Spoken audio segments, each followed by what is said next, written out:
everyone, my name is Rita Kakati-Shah. I'm the host for The Uma Show. Welcome to your one-stop journey of feeling empowered. We are a platform for change. We build confidence. We are your voice. We want you to be bold, be you, be Uma. Today, our theme for the show is diversity through careers, culture, and conversation. And I'm so excited to be joined by today's goddess of go-getting, Sujatha Zafar, who is the program's lead for inclusion and diversity at IHS Markit in New York City. Hi, Sujatha, welcome. Hi, Rita. Thank you so much for having me. I love that introduction. Thank you. It's all you. It's all you. So you have an absolutely fascinating background. You were born in Chennai. You moved solo as a teenage girl to the US to attend an elite New Hampshire boarding school. Tell us a little bit about your earlier years. Thank you, Rita. I definitely have an interesting story. I was born in Chennai, grew up there, and got an opportunity to go to a private boarding school in Concord, New Hampshire, and had amazing parents who didn't question for 1 second that I had signed up and organized myself to leave before even asking them. Wow. And so ended up in New Hampshire. Did not even know where New Hampshire was on a map. And this was a program that my school had organized with their school, but they ended up liking me. I ended up loving that place. And so they invited me to graduate from there. So I ended up going for 6 months, but staying for 2 years, and ended up graduating from St. Paul's School in Concord, New Hampshire. Incredible. That's what a story. And especially because that you just went, you just thought, you know what, I want to do this. And you just went for it. I love that. And then you attended college in Vermont after that, where you met your future husband. Now, you are an Indian Hindu and your husband is Pakistani American who happens to be Muslim. Even though times are changing a bit, that's not the norm, especially in South Asian culture, to mix cultures, let alone religions.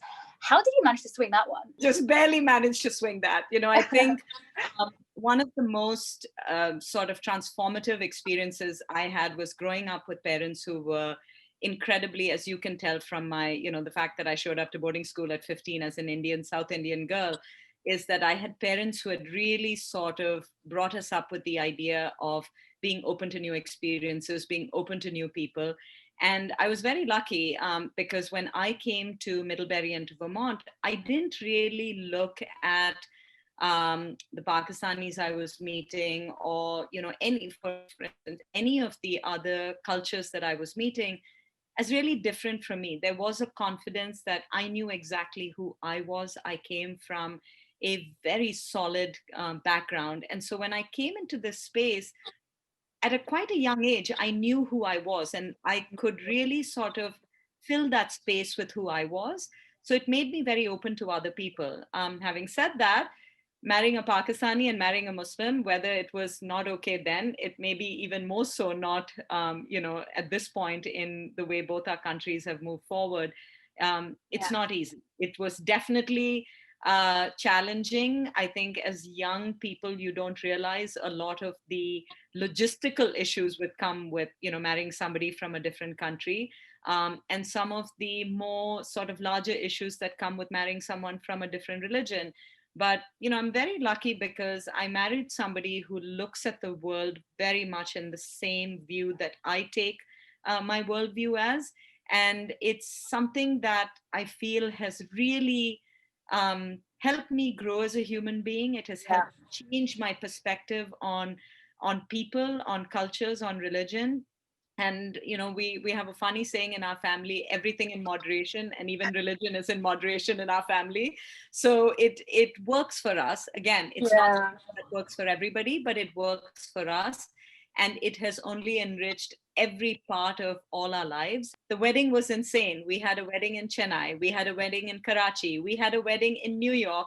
Wow. And then, if none of that was enough, we had another giant party in Middlebury, Vermont, where obviously both of us went to college. So by the end of that wedding, I was sick of anything to do with weddings. Partied out. So yes, oh my gosh. It's definitely wonderful, but at that time, I don't want to be, rose tinted about it as well. There's there was a lot of negotiating to figure out what is the best way that both families would have been happy, that worked for both of us, and really finding a path that was authentic to who both me and my husband were. So it took some time, but we got there, and we have two beautiful young sons now. And it's what, 23 years later.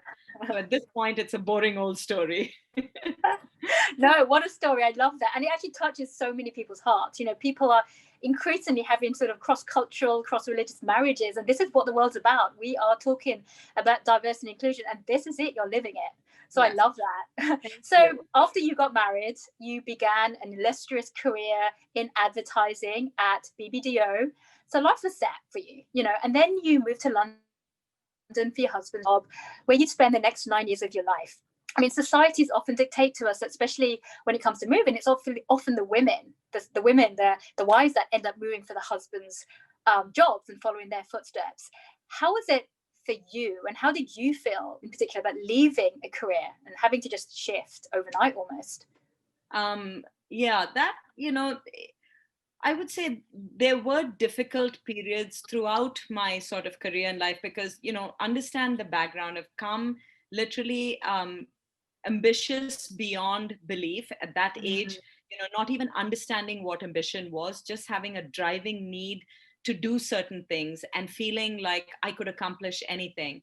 Yeah. And then reality sets in when, you have young children and you live in a country where you don't have family support and you're sort of managing on your own. And I'm talking, this is 20 plus years ago. Yeah. Just trying to navigate commuting from a suburban area into the city to manage these jobs. So I have to say, it was hard, but I also understood very quickly that at that point in our lives, this was an unbelievable opportunity that had been given to my husband. And I took that time, rather than thinking about what it was in terms of affecting my career, to say, okay, this could be a gift to our family. We're actually being given the opportunity to travel abroad. We were living in New York, in one of the suburbs in New York, and travel and sort of just opening up a whole new world seemed so exciting to me at that point. So yes, it was hard personally, but I saw some value in what it was doing for us as a family. And when kicking and screaming, I will tell you, I'm not going to sugarcoat that as well, because I definitely wanted to make the point that I was taking, a role where I was joining my husband. But London was magical, and it was such a phenomenal opportunity in terms of expanding our horizons, in terms of meeting people, in terms of friendships, just the richness of a different culture, a third culture now added to our sort of Indian, Pakistani, American worldview. Now we added sort of a British and European worldview, which to me, I don't know, maybe there's this driving ambition to sort of learn more, meet more people, do interesting things, put myself in situations where I'm out of my comfort zone. And I've always loved that. I mean, it's crazy, but that's something I've genuinely enjoyed. So I looked at it as another opportunity to build, to grow, to try something different. And so, yeah, that there was definitely some feelings of regret, but it was also, quite honestly, there was a lot of excitement to be trying something brand new as a family. Yeah, no, I completely hear you there. I mean, myself, I did the reverse commute, coming from London, and it's been now around 9 years that I've been in the States. Yes. And when I moved here, it was actually the opposite way around, where I actually felt homesick. And I didn't realize that because I came with my work. I brought that across with me, but it was very hard because it's almost like suddenly going from being an independent woman, making the decisions for my work and life solo. Now I'm married. And I was now a dependent. Yes. I was the plus one I came on a green card. Yes. Getting a credit card, I couldn't get that, even though I had credit history my entire working adult life. I had to start afresh. And these were hard for me as an independent woman to realize. But then you embrace the situation. And I think that's exactly what you're describing. My kids were born here. They're American, and they're British too, but they're American. And it's part of, you find new friends, you find your outlet, and then you adjust. So, and I think that's the incredible part, especially of your journey, because you actually raised your two boys in London. And then you actually founded and you helmed your own boutique resort wear brand. That's pretty amazing. Tell us a bit more about your experiences in London and your company that you started as well. Absolutely. I think you touched on it. I think, as anybody who enjoys working and who enjoys the independence that comes with sort of being, the master of your own destiny, I think it's really difficult to be in a situation where you are tied to somebody else through visas and all sorts of sort of bureaucratic things that, hold you back. I think it becomes very difficult to define yourself and who you are. And for a few years in London, it was new, it was exciting. I was meeting people. We had an amazing community in the American school that my boys went to. We got super involved with them, started really participating in a lot of the community based activities. But Yeah. that was not enough for me. And I was definitely starting to feel that. That gap where you feel your day has to have something more meaningful. There has to be something which again defines you in roles other than the wonderful role of being a mother or a wife, or somebody in the community who's doing volunteer work. It was important for me to be doing something else that fulfilled me. And Yeah. so this resort wear company really started because I had a partner who was interested in doing something with me. We had some fabulous manufacturing contacts both in India and in Pakistan. And I have a real interest in fabrics. And I studied English and studio Yeah. art in college. And my background really, I'm interested in aesthetics and art and fabrics and textiles. And so I saw this opportunity. There was a niche in the market where you could create these products and have them come in. And so we took advantage of that opportunity. My partner went to Harvard Business School and had a solid business plan. I took on the manufacturing and the creative aspect of it. And so we launched Tasker Resort, had a blast doing it because, again, the flair in Europe for travel, and particularly in Southern Europe, the opportunities that exist in terms of small boutiques that we could provide merchandise to, ended up being honestly one of the most fun aspects of working there. And because my business partner had, was a British citizen and could do all of this, I Yeah. basically consulted for her and did some of this work. And we ended up traveling to a lot of these places together. So again, it was a wonderful opportunity. As two friends, we really sort of explored who we were. We started trying all these different things, going into new markets, selling directly to boutiques. I mean, some of the most fun trips in Europe were all out of Tasker Resort. However, to scale it required a lot more, and both of Yeah. us were not willing to put that in. So we Right. decided after 4 years of running it and having an amazing time that that was the time to stop it. Yeah, and you make these decisions, and Yeah, you have that under your belt. The designs are amazing. I've had a look at some of them. They're beautiful. So maybe that's even something you can look at in the future. Who knows, right? there we go. So I always think of, like, as a mother, I always tell people, out of all the roles I've done, being an entrepreneur as well, similar to you, worked in finance and just different roles. I always say motherhood is by far the hardest job on the planet. You are sleep deprived, you're constantly on call, you're balancing everything, you're exercising new skills. However, society, and by extension, therefore, the workplace, often equate motherhood or somebody who's been working as a mother as actually being someone who's done nothing or having no relevant workplace skills. Now, I would obviously argue the extreme opposite, started a company because of that. But, there are some significant challenges that go ahead with that. You are fighting across the grain. And you yourself, after, Tasker Resort, and you decided to put that on hold for a bit, you started looking for a salaried role. So tell us about some challenges that you might have faced exploring the next step in your journey in the working world.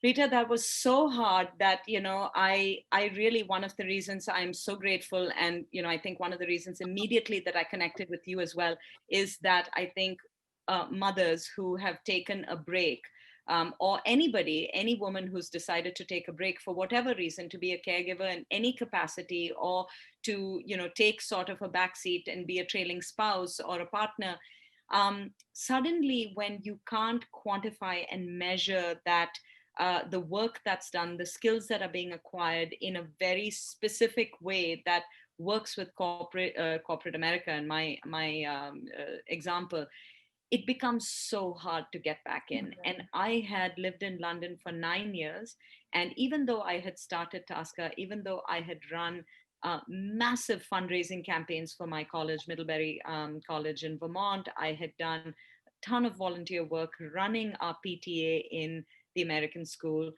It seemed to make no difference. Yeah. And I will, not exaggerate, it was some of the darkest and most difficult days to try and figure out what is it that I can leverage that I have done. How do I convince people to take a look at my resume? The resume was light because the activities that you put on it, right, again, very difficult to quantify. But I think it's that spirit that I was raised with, where there was a sense of mission. I literally said, this Yeah. cannot be the way my story is written. And I definitely felt such a sense of purpose and mission to get this right, and to really think about what it is and how I could sort of make that point back. So it was a series of conversations. And I'd say to anyone who's listening who has taken a break and who's struggling to get back or is thinking about getting back, this is no joke. It is difficult. It requires real intentional a thought process as to what you want to do, what skills you can sort of use to get back in. And a big part of that is other women in your network. If you don't have a robust network, or if you're not willing to take that step to make a robust network, it is almost impossible. You've totally hit the nail on the head there. I was in New York City when I was thinking, my kids were, I've been out of the workforce for around 3.5, 4 years. And I went to a networking event Yeah. in New York. But I was faced with a really awkward encounter. I went to this networking event. Everybody wrote their name and their professions. Mine, I put SAHM, and which stands for Stay at Home Mother. And I wrote that down. One of the first fellow attendees greeted me. We exchanged pleasantries. And then she asked me, what does SAH stand for? And I said, stay at home mum. The minute I said that, I kid you not, Sujatha, she turned around and she walked away. Yeah. This is another fellow woman. And that was exactly how somebody who is at home doing arguably the hardest work on the planet gets treated by a fellow woman, let alone other people in society. And Absolutely. That's what it is. Yes. But because of grit and resilience, what did you do? What did I do? Well, I went back after her and I said, you know what? I could just go. The door is right there. And I, at the time, felt like going home and crying. It was hard. But I thought, I want to find out why she reacted that way first. So I went after her, tapped her on the shoulder, said, hi, so-and-so again. And we started chatting. And I asked her why she reacted that way. And she had no idea. She was embarrassed. She reacted from her perspective, because she had only 10 minutes to spare, she had to go home. She wanted to meet 2 or 3 people in the professional space in finance, and then she had to go. Yeah. We then got chatting, and I talked about my background at Goldman in finance. Suddenly we became BFFs, and we stayed in contact after that. And she's somebody who actually we, as part of WUMA, have helped later on. But Right. That's the point, and that's exactly what you're talking about, the power of networking and not giving up. Yeah. We lose confidence. I lost confidence after that happened. But I thought, I also want to know why that happened. I put a lot of effort into being here. I want to know why that happened. You know what? This is horrible. Because the odds are stacked against you, and Yeah. there's no question about it. And Yeah. there's very few people who have that courage and confidence to come to even, to somebody like you and say, hey, through your organization, through UMA, can I start looking at internships? Because quite honestly, you don't even know what your skills are. And That's right. at that point, you've lost your confidence, you've lost that energy and that direction and focus to also see how you can reinvent yourself. And with you, Sujatha, and your story, you actually then moved back to the States, didn't you? And I you did. engaged in so many various diversity and inclusion roles, starting from that one conversation at dinner in London. Yes. The first job, all the jobs that, sort of came after that have all been through sort of referrals. So I met in London the CEO of the last firm that I worked in Right. at a social event. We happened to really connect on diversity and inclusion. We ended up talking for hours. He then invited me to come and speak with some of his managers. So, it was conversations. That's what it was, connecting the dots.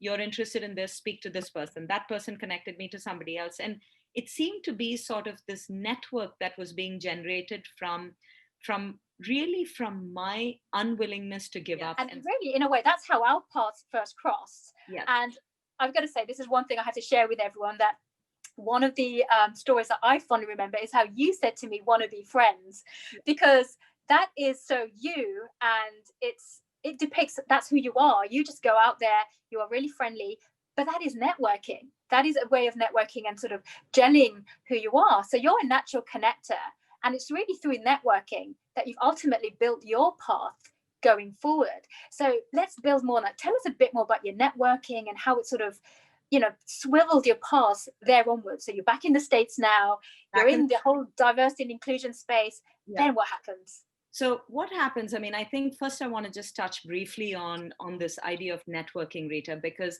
I think as women, and let's just put it as stay-at-home moms in that category. Anybody stay at home who's looking to come back. Number one, that confidence is low. So I think we're struggling with, why would anybody be interested in talking to us? Somehow we feel like, if you've not, you talk about not working for 3 years. I had been out of the official workforce for 9.5 years by this point.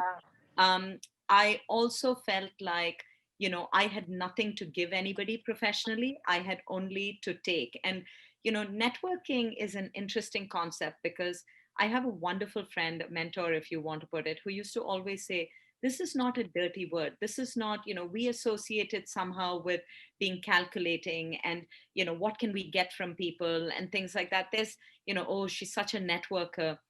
In fact, it is the biggest gift you can give yourself and you can give somebody else, because there are people like you and me in a room who that whole evening would have changed if that person had just opened up right up front and said, oh my God, welcome, Rita. Like, what about you? Tell me about you. Right. You're lucky you didn't turn around and run. 99.9% of people would have turned and ran from that Yeah. event, right? How many times have we walked in somewhere where we feel completely awkward, where we feel completely out of sorts, and you think, why would these people want to know me? Yeah. And I've really tried to turn this on the head and say, okay, I bring a perspective, a diverse perspective. I bring something to the table. It might not be exactly what you need, but there's no harm in both of us, particularly if you find something interesting. It could be a cultural type. Human beings are tribal. We like to find things that connect us. Yeah. Anybody likes to find whatever it is. Oh, you and I like, you know, tuna salad. And that could be the reason why we both Right. have a giggle and say, oh my God, we love tuna salad, right? It has to be something which connects you. So it has to be authentic, but there's always, when you see people you like, you respect, you enjoy, that there's that chemistry and that connection. When we're younger, we have no fear of going over to saying to someone, hey, you want to be my friend? And in 2 seconds you see how your young children or younger people just end up connecting on such an authentic level. It's literally saying to somebody, I like you, I want to Yeah. spend some time with you, and I want to get to know you better. And sometimes it could be a very professional reason. Sometimes it could just be, I like you. That's it. You add to my life. Nothing else. You bring a beautiful, positive energy into my life. That's all. So I think we need to get comfortable as women. Men do this naturally. I see my husband, I see my sons, the way they connect with their friends, the way they do things. We tend to be much more, unless 99.99% of stuff doesn't align with both of us, there's no need to know that person. So what Right. I'm saying is, widen that scope. Look for people, go to those meetings, and look for the Ritas or the Sujatas who may be sort of on the corner, sort of looking at all of this being like, oh my goodness. Start with them, just go up to them and say, hey, just Yeah. wanted to say hello. I'm new to this space too. 9 times out of 10 you will be so surprised by the warmth that will be reciprocated. Sometimes it's not, but this is a skill. You learn it, you work it, Absolutely. you do it. And in the Yeah. D&I sort of world, and sort of that area, people who love this work tend to love people. You Mm. tend to enjoy people. You tend to look at people and say, I can learn something from everyone. I don't need to only be networking with the Goldman Sachs and the JP Morgan bankers who might have achieved something in their careers in a certain specific area. What we're looking for is looking at people and saying, how do you benefit from knowing somebody from their experiences by talking to Right. them? So Exactly. I love people, so I enjoy that space. I tend to always look for the person who is different in a group and will always be attracted to them in terms of what is it, what is their perspective, how are they seeing this process. So I really want to encourage anyone who sort of sits on the side and looks in. It's very easy to sit on the side. Yeah. Challenge yourself, push yourself in there. And it's hard. I'm not saying this is easy. This took me a long time to gain that confidence back as well, to say, you know what, I have something to add. I might not have tons of experience in the workplace, but I've got tons of life experience. Yeah. And I can, if nothing else, listen to something that you have to say and enjoy your company and Yeah. your insights. So, looking at it very much as a two-way conversation, something we really start to break down and say, I appreciate you as a human being. I want to learn from you. And networking is not coming to you and asking you stuff and saying, I want a job, I want this, I want that. That is gross. That is not at the key of it. That's not why you meet people. If things Mm, happen in a network, that's wonderful. Understand that. See what you bring to that yeah. person. Don't just ask for things, right? That Absolutely. do consider joining a women's professional networking group. So I joined Chief, which is a women's group. It's a phenomenal group. It's given me access to so many wonderful women. Mm. I've met you, Rita, once or twice on occasions. But There, also, it's giving you a role model as yeah, well. One thing that we, especially South Asian women, are not good at doing is going out there and looking for role models, because there aren't that many that are out there in the public eye that we can call upon and yeah, see. But then there are organizations, to your point, like Chief, and there are others out there that let you do that. So whether it's a friend in a coffee shop, whether it's your friend at Harvard Business School, there is somebody who is a role model that can pull us along, that can be that advocate for us as yeah, that stepping stone. Use it and give back. I yeah, always said, if somebody helps you, how are you going to pay it forward for somebody else? absolutely. You're going to be then going into another event. You go, oh, that person's on the corner. I am going to go and speak to that person and bring him or her into my circle and give them the warmth that I want to receive to be here in the first place. And that's how it all works. Yeah. It's a two-way thing, but it's about you receive, but you give. It's a give and take cycle. And that's what life's all about. And I think that's the magical part of this journey. Before we let you go, any shout outs you'd like to give to anyone who may be watching today? Just my mom. I was laughing and telling her about this, and she was so intrigued. So, yes, it's to my mom, who is just an amazing source of support to this day, sort of steady and constant figure in my life. And I think somebody, at the age of almost 50, I have gone back to work. And if there was one person who was cheering on the sidelines for me to do it, was my mom. So I definitely want to give her a shout out, and a huge shout out to you, Rita. Thank you for having me. And Oh, what a fun and great platform that you're providing for people to communicate and get to know different perspectives. So I appreciate that, and thank you for having me. oh, you're so very welcome. And thank you so much for your incredible insight here today. So everyone, Sujatha Zafar, Programs Lead for Inclusion and Diversity at IHS Market in New York City. And thank you to you, our viewers, for watching on this empowerment journey. We want you all to embrace that inner goddess of go-getting. Be bold, be you, be Uma.